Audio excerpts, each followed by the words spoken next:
Tighten the J self-tapping screw to secure the latch.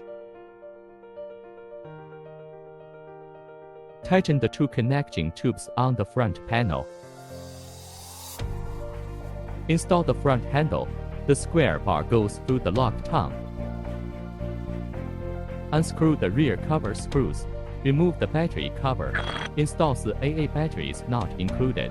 Insert the square bar through the power cord onto the front handle. Thread the power cord out of the rear handle and secure the rear handle. Fasten the front and rear handles with two pairs of locking screws. Plug the power cord into the socket on the rear handle circuit board. Install the battery cover and lock it.